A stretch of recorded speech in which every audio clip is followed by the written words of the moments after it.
Welcome to another episode of the Gull Mouth Acton podcast, where we take a look at all the latest goings on at Brighton, Hove Albion and Crawley Town. I'm Matt Pole, and this week I'm joined by Crawley Town expert Mark Dunford, Sam Morton, who covers both Brighton and the Reds, as well as Albion fan and writer Henry Bryant. Brighton endured a miserable week, to say the least, as they were knocked out of the FA Cup by Nottingham Forest before falling to a comprehensive Premier League loss to fellow European contenders Aston Villa. We'll look back at those two defeats, plus we'll bring you all the latest team news ahead of Albion's trip to old foes Crystal Palace, as well as all the latest from a rollercoaster week, as ever, at Crawley Town. You can read all the stories we are talking about with videos and pictures online at sussexworld.co.uk/sport. And you can check out other great videos on shotstv.com and Freeview channel 262. You may also be watching on latest TV, so thank you very much for tuning in. But we will start on Saturday, where Nottingham Forest won a third straight FA Cup penalty shootout to beat Brighton and reach the semi-finals for the first time in 34 years. Matt Sells was a hero for the visitors, saving Jack Hinchelwood and Diego Gomez spot kicks as Forest won the shootout 4-3 after the match had finished goalless. It wasn't a great game, Sam, was it? I think, if we're being polite. But did the right team advance to the final four on reflection? Well, I certainly agree that it was not a good game of football. It was 120 minutes of very lacklustre football, to be honest. I think both teams didn't impress in the game. I don't think either team probably deserved to win during the course of the match, and I think penalty shootout obviously ended up deciding it, and at that point it's a 50-50. But I just felt Brighton it was such a massive missed opportunity. Obviously they were going into the game in great form, and Forest rested some really key players. Chris Wood was out injured, and everything was pointing towards a Brighton win, and they were just really rusty from the get-go, really. They never looked like they were going to score in normal time. I think the only time they really got close to scoring was in the second half of extra time, when they had a goal disallowed for offside, and then Diego Gomez had a point-blank header saved really well by Matt Sells. So those were the two kind of moments where you thought that Brighton were going to win it right deep into extra time, but it was too little too late, really. They really didn't do enough during the game, and Forest probably looked more dangerous when they were going forward during the game. And I know there's been people saying that Forest probably edged it, and I suppose so, but I think even they weren't great. And this is why it's so disappointing for Brighton. They just didn't take advantage of the situations. And even when they brought on Elanga and Callum Hudson-Odoi, and obviously the key players that had been rested, Forest didn't really do much then either. And the game was very much there for the taking for Brighton. And not to mention, obviously, the fact that it was a very open quarter final to get that chance to go to Wembley again. And it really is a shame that they missed out on the opportunity. And obviously going down to penalties, and there were some question marks over who was taking them. I think Estepinian wasn't on the list of takers, even though he takes them regularly for Ecuador, which was a bizarre one. And obviously Jack Hinchelwood and Diego Gomez, the ones were to miss, unfortunately. And it can happen to anyone. Don't blame them at all. But yeah, a real shame that Brighton had to go out in this way, and it really was a morale sapping result, really. Yes, we'll come on to that in a minute. But Henry, Sam's mentioned the fact that it has been a bit of a missed opportunity. Forest join Palace, Man City and Villa in the semi-finals of this season's FA Cup. And considering the calibre of teams left in the competition, it does seem like a huge missed opportunity to lift some silverware for Brighton. I don't know if you agree necessarily.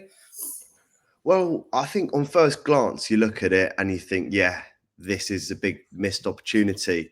And in a different world, I think it would be. But looking sort of from a realistic point of view, Brighton lost heavily to Nottingham Forest this season. They lost against Palace in December 3-1. They've just lost out to Aston Villa at the time of recording, just in their recent games. So when you look at those sort of things, you sort of realise that actually, although Brighton have had some real magic spells this season, they have lacked something. They've lacked that killer instinct that I think we did see with Roberto De Zerbi, if I'm honest. And I do think Man City are going to win this one. I mean, they've had a rough season for their standards, but this is pretty much one of their only focuses now. And I do think that they'll want this as a consolation to what's been a rather disappointing season for them. Yeah, absolutely. And I'm sure all Brighton fans will be cheering on their near neighbours Palace to make the final and eventually win the thing. Wednesday night saw the Seagulls suffer a 3-0 home defeat to Villa, as Henry mentioned. It was a result that hurt Brighton's European ambitions and saw Villa leapfrog Albion into 7th place. sum that Brighton performance up for us, Henry. How damaging is this defeat to the Seagulls' European hopes as things stand? Well, yeah, that's we were saying, yeah, really damaging. The scoreline was a rough one, considering how Brighton started this game. It was a solid first half performance, believe it or not. And Fabian Hosler actually said at the end of that game that he felt like his side had done enough in that half to win the game. I disagree. And Yasin Ayari also hit the post, save from Martinez that tipped it onto the post. And yeah, it seemed like there were some promising signs in that first half. We were thinking, okay, confidence did seem a little low, but Albion are getting themselves into this one. Let's see what they can do in the second half. But then Albion heads dropped so badly in that second half. From their own corner, saved by Martinez. He passes it on. Then the ball's floated in to Rashford, fully stumped every Brighton player. Lewis Dunk out of position. Verbruggen in no man's land. And it was so sloppy. Rashford was able to dink the keeper. Bang, 1-0. Then you had Albion thinking they were back in the game after a Dingra scored to make it 1-1 a few minutes after. But Matoma was deemed to be sorry, can't speak. Matoma was deemed to have handballed it in the build-up. And then Cashin, who made his debut off the bench as centre-back, misjudged a run on the wing, let Villa run through, and it was squared to Watkins. And it was the killer instinct of Aston Villa that was the difference in this game. That was 2-0. And in that 10th minute of added time, Marlon sealed the deal, 3-0. I think, to be honest, if Brighton do lose to Palace on the weekend, they're in real trouble. It's really tight up there in those European spots. There's a lot to be contested, but they're at danger of losing the pack if they're not careful in this one. I think this is a real defining moment in the season. I know you could say that for the quarterfinals and whatnot, but considering what Brighton are looking for, it does seem like if they're not able to do this, against Crystal Palace, and if Crystal Palace are able to do the double over them, then it's going to be an interesting one. Yeah, well, Brighton's fans delivered a smattering of boos when the final whistle sounded at the Amex. Sam, do you think this is more an expression of frustration than fury, considering this disappointing result came hot on the heels of that FA Cup quarter-final debacle, if you will, against Forest? I think so. I think it's definitely probably more frustration in that sense. But we do know that football fans are fickle, and there were shouts for Hertzler for Hertzler to lose his job.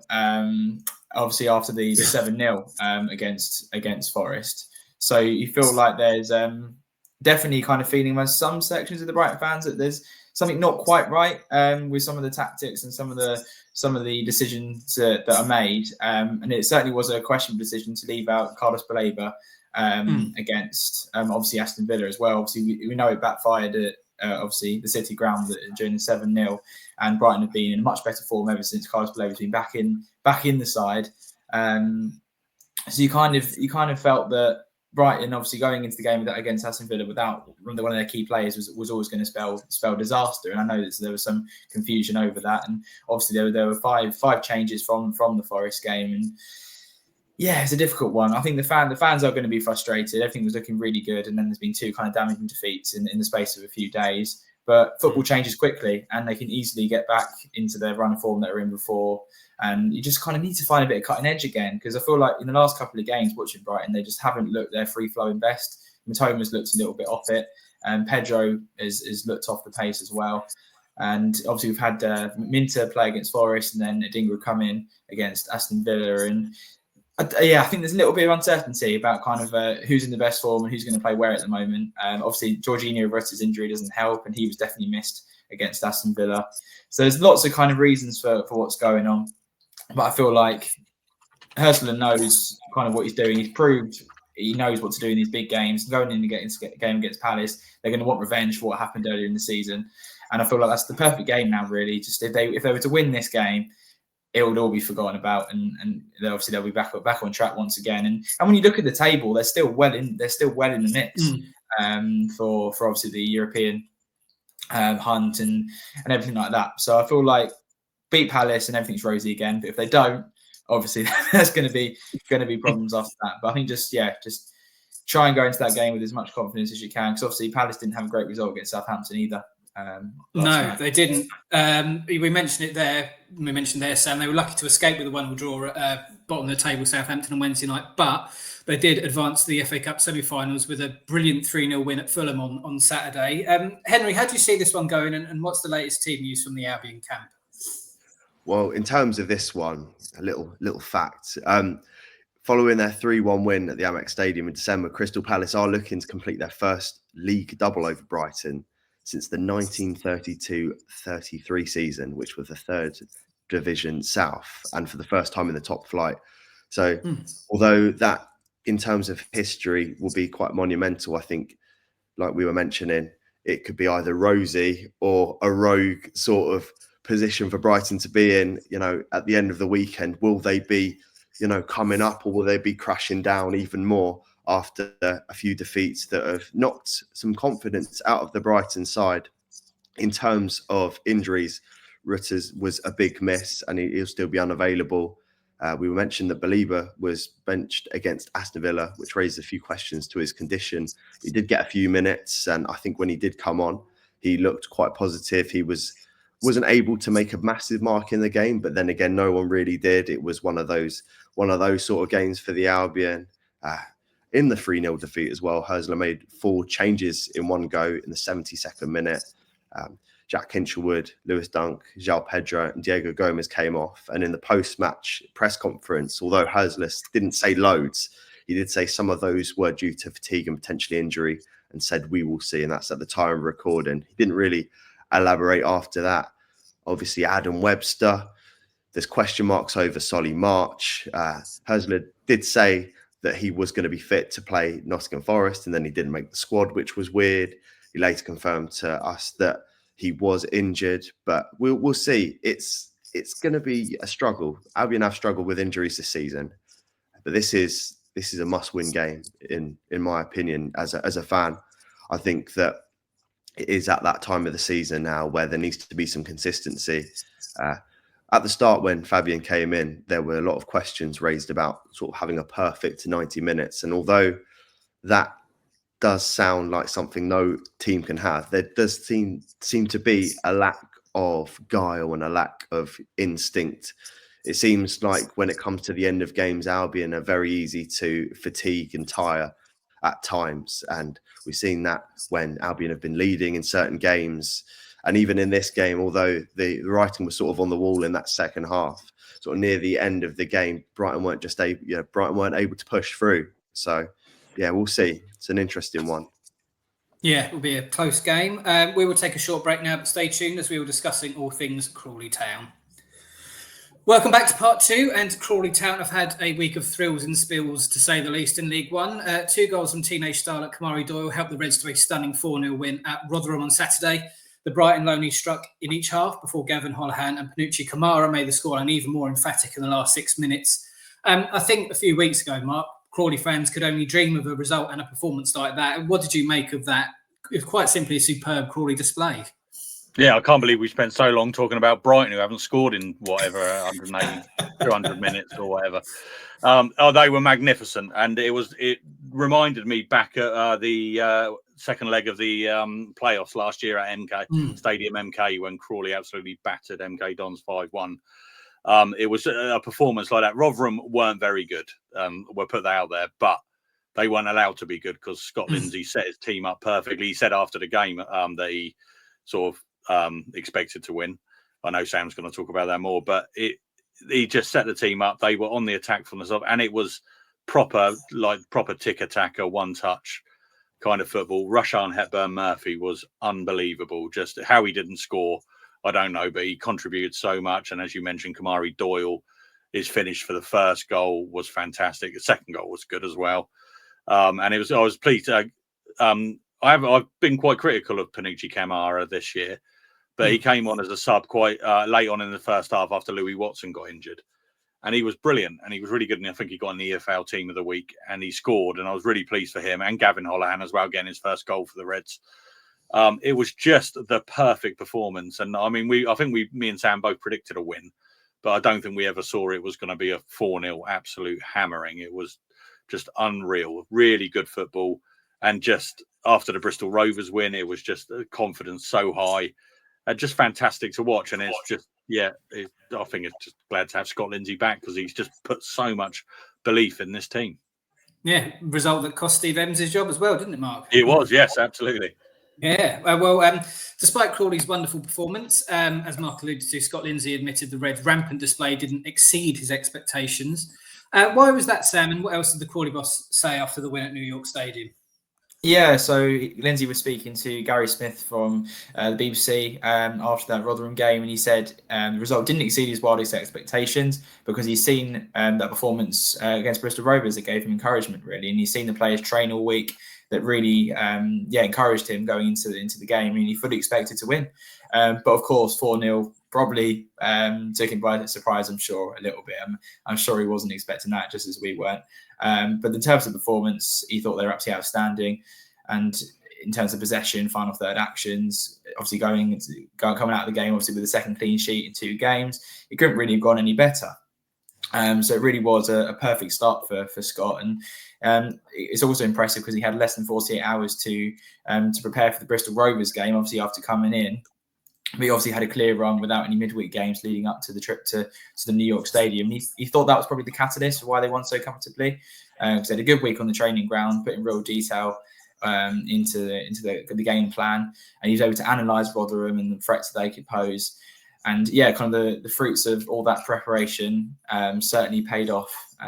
Obviously with a perfect afternoon, and a great way for kind of the morale to get obviously lifted again, obviously after what has been a real kind of depressing few months at Crawley. So it was perfect start to Scott Lindsay's return to Crawley.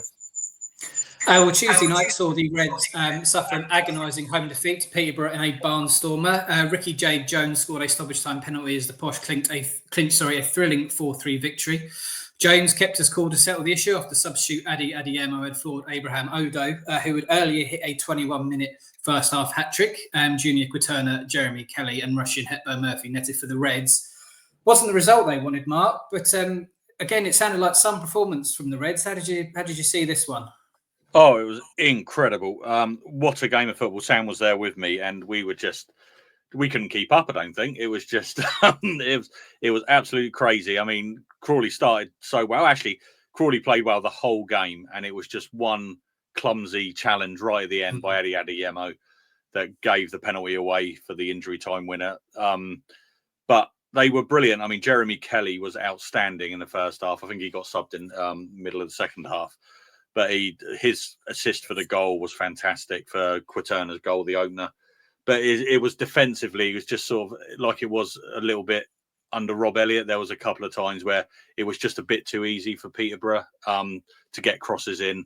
And Ado, I was talking to the Peterborough Telegraph guy, and he said you'd never put money on him scoring a hat-trick. He's a good player. But but he just found room and too much space for all 3 of his goals, really.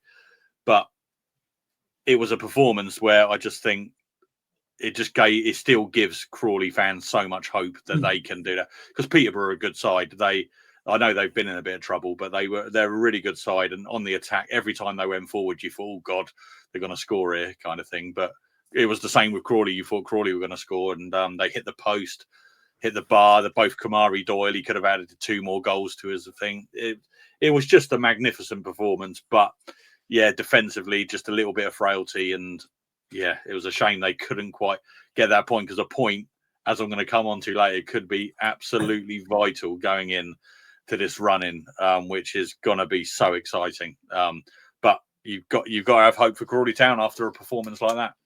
Yeah, they have been great. And Scott Lindsay and Crawley captain Charlie Barker seemed to have the same view, didn't they, Sam? And what did the pair have to say in their post-match interviews? Yeah, they absolutely agree, really. Lindsay actually came into his press conference with a smile on his face and just said, what a game of football, eh? Yeah, he's just like, what a game of football. And I think that's a lot what Crawley fans can ask for after such kind of some poor performances and just real lacklustre displays. That just to have some exciting football, attacking football, is just a complete breath of fresh air. And obviously to lose in the way they did was devastating because of the context of it. And you think obviously that they are fighting for every point, and every point is crucial. To lose after playing so well was absolutely gutting. because obviously, we did feel like they needed to win. And they looked like the team that were going to win. Obviously had the chances to go 4-3 up, as Mark mentioned, and obviously just a clumsy moment at the end. But Lindsay, as I say, was upbeat and was really encouraged by the performance. He just said he's really disappointed for the lads. He thought they were outstanding. He thought actually they were worthy winners. Not even a draw would have been a reflection on the game for him. He thought that Crawley were the better team, created the better chances, hit the bar, hit the post. But what a game of football. It was a great game to watch. I thought we were outstanding. Football's a cruel game. It can kick you in the teeth and things are positive and you're playing well. And that was pretty much the sentiments were shared by Charlie Barker as well, who said that it does feel like a kick in the teeth. But obviously they went into the game knowing that Peterborough games are always high scoring. It was actually the third consecutive 4-3 defeat against Peterborough that stretches back to 2015.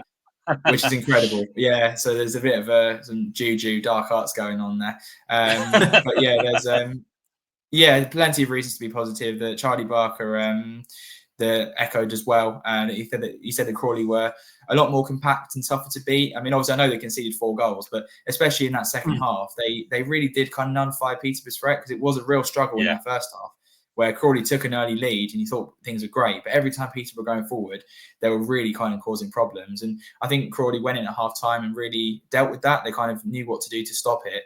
And they came back for the second half, obviously managed to get that equaliser for 3-3. And then they didn't really look like conceding right up until the end, when there was a bit of a Gull Mouth scramble, which they cleared, and then obviously gave away the penalty. So a real shame, but I think, as I mentioned, so many reasons to be positive that Barker and Lindsay both mentioned as well. And if they play like, I think Barker said, if they play like that every game for the rest of the season, they'll be fine. Well, the Peterborough result keeps Crawley 22nd League One, but they remain 6 points from safety as Bristol Rovers lost at home against champions-elect Birmingham on the same night. But unfortunately for the Reds, Burton put themselves in pole position to overtake Rovers with a 2-1 win over Leyton Orient. I asked you this last week, Mark, but can Crawley Town pull off the great escape? I've heard that you've done some maths, which might be interesting. I thought I'd better look at all the remaining fixtures for the sort of 5 teams that could drop, because I think Cambridge and Shrewsbury are already down, you have to say, unless they pull off some kind of miracle. But I've looked at Burton, Crawley, Bristol Rovers, Northampton and Wigan's last 5 games. And I've done whether I think they'll win or lose them or draw them, etc. So I've got Burton winning 10 points, Crawley winning 13 points, Bristol Rovers 7 points, Northampton 9 points, and Wigan 8 points from their last 6 games. Or a couple of them got 7. Burton and Wigan have got 7 games left. And I did that without looking at the league table. And if that comes off, Burton, Crawley, and Bristol Rovers will all finish on 49 points. So, which is absolutely crazy. So, like I said, that point could be vital against Peterborough if that's the case. I mean, it never works out as simple as like you say. But the only problem Crawley have got is only one of those 3 teams will stay up. Well, one of those 5 teams, sorry. And Crawley have got by far the worst goal difference. Actually, I say by far the worst. They've only got a 4-goal swing on Bristol Rovers, which if they win 2 more games than them, they can easily swing that round. And what we've seen, Crawley haven't got a problem scoring goals. It's the other end conceding, although they did keep 2 clean sheets against Rovers and Rotherham. So it is. So to answer your question, can they stay up? Yes, they can. But it is going to be very, very tough. Losing that game on Tuesday night was just such a big blow. I think it's sort of, you could feel just the guttedness. Is that a word? Just it is now.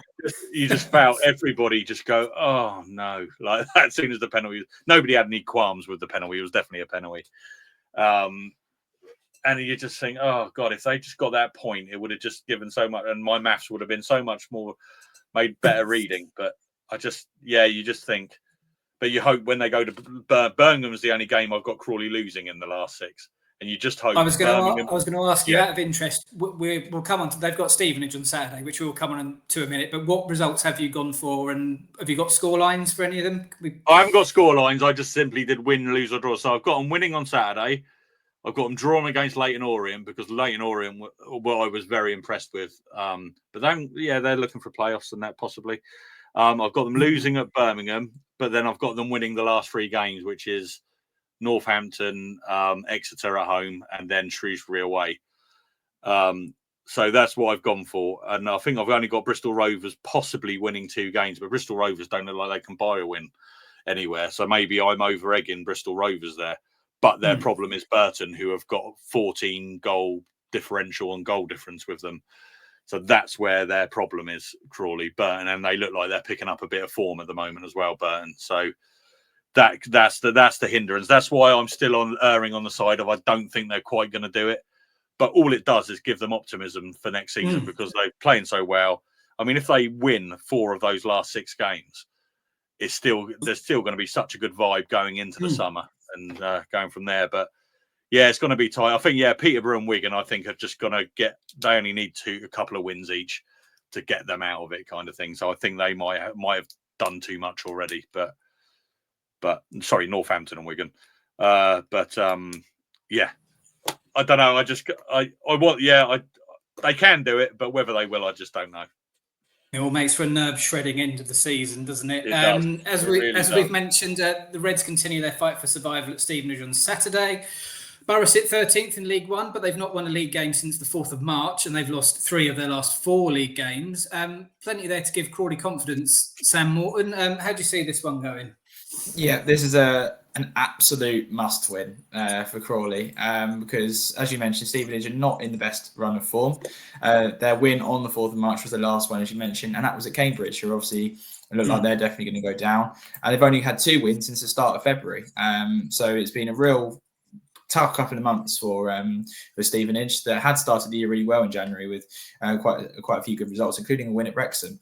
So it really has fallen off a cliff a little bit for them in recent weeks. But we know the quality they have. They're not in any danger of going down. So it's a game that Crawley should be going into. They're the team that have to win for the points. They've still got momentum behind them, even though they've obviously lost that game. I feel like there is still positivity. And when we heard from Lindsay, we heard from Barker, I feel like that positivity will resonate across the team, really. They kind of know there's no reason to go into the game with any negativity after the result. Obviously, it is a shame the way they lost, but the way they played is more than enough reason to keep optimistic. So I'm confident. I think Rory will go to Stevenage and win. And as I say, they absolutely have to. Yes, they do indeed. And very, very quickly, we're going to whiz around doing score predictions, starting with Brighton against Poleis on Saturday. Sam, how do you see this one going? 2-2. I think it'll be a draw. I think Palace been in a good run of form. Obviously, a poor result at Southampton, but we've got lots of players that Brighton have to be really wary of. Brighton aren't firing on all cylinders. But after 2 games without a goal, I think Brighton are due a couple. I think 2-2. Yeah, I'm inclined to agree with you there, Sam. But what do you think, Henry? How do you reckon it'll pan out? Yeah, Crystal Palace have been in some, pretty decent form. They've done well. I thought when they played against Fulham, they played immaculately.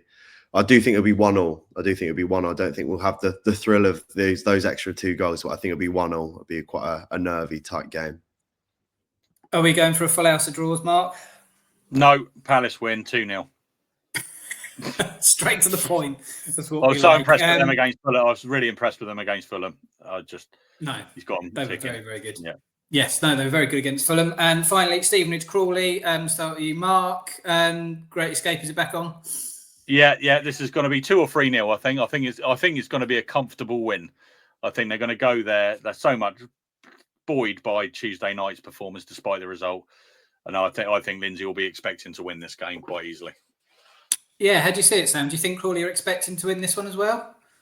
Yeah, 3-1 Crawley. I think, they've got to go in and win and get an early goal. Kamari Doyle will get a brace. He's been brilliant lately. So, 3-1.